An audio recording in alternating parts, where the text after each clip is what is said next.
Hello everyone, কেমন আছেন সবাই? আশা করি সবাই ভালো আছেন। রূপা কিচেন কুইন তরফ থেকে সবাইকে স্বাগত। দেখা যাক আজকে রান্নাঘরে কি রান্না করি আমি। চলো, তোমাদের সবাইকে রান্নাঘরে নিয়ে চলে এলাম। আজকে কি রান্না করছি সেটাই তোমাদের সাথে আমি শেয়ার করব। প্রথমে আমি আলুটাকে ভেজে নেব। আলুটাকে আমি ভালো করে লাল লাল করে ভেজে নিয়েছি। আর এবার আমি পেঁয়াজটাকেও খুব ভালো করে ভেজে নেব। এই হচ্ছে মাংস।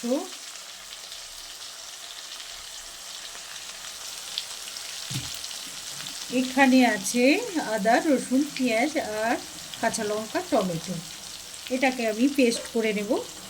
আর তোমাদেরকে তো বললাম এখানে আছে সব মশলা। এবার ভালো করে আমি এটাকে পেস্ট করে নেব।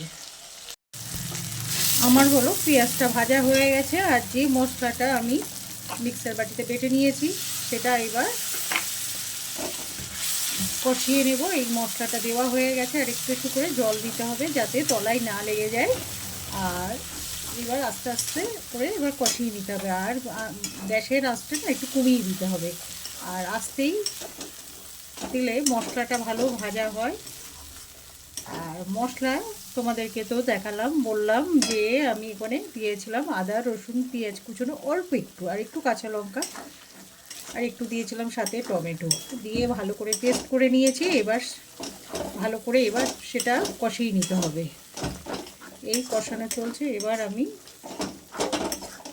মাংসটাকে দিয়ে দেব। এবার এক এক করে মাংসটাকে দিই।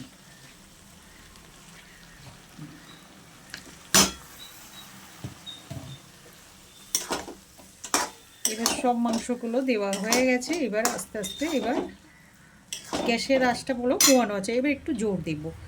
তারপরে আবার খুব ভালো করে এবার কষিয়ে নেব।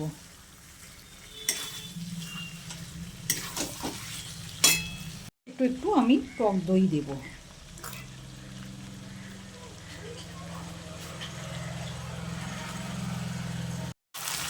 আমি তো দেখো মশলার সাথে একটু টক দই দিয়েছি যাতে মাংসটা বেশ নরম হবে আর খেতেও বেশ ভালো হবে।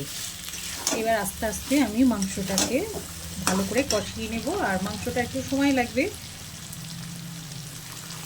একটু অল্প করে জল দেব, না হলে তলায় লেগে যাবে।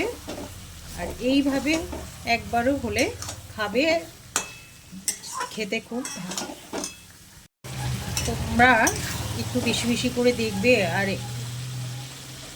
পুরো ভিডিওটা দেখবে, নাহলে আমার মানে কিছু ওয়াচ টাইম, কিছু ভিউ একটু কমে গেছে বলতে একটু বাকি আছে। তোমরা যদি এটা দেখে একটু শেয়ার করে দাও তাহলে আমিও একটু তাড়াতাড়ি এগিয়ে যেতে পারবো।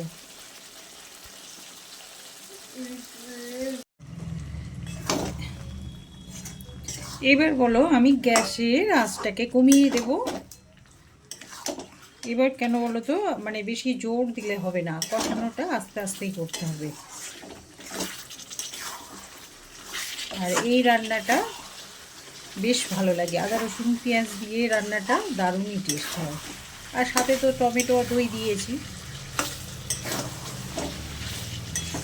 তাহলে তোমরা বেশি বেশি করে একটু লাইক কমেন্ট করবে আর একটু বেশি বেশি করে দেখবে, তাহলে আমার ওয়াচ টাইমটা তাড়াতাড়ি হয়ে যাবে।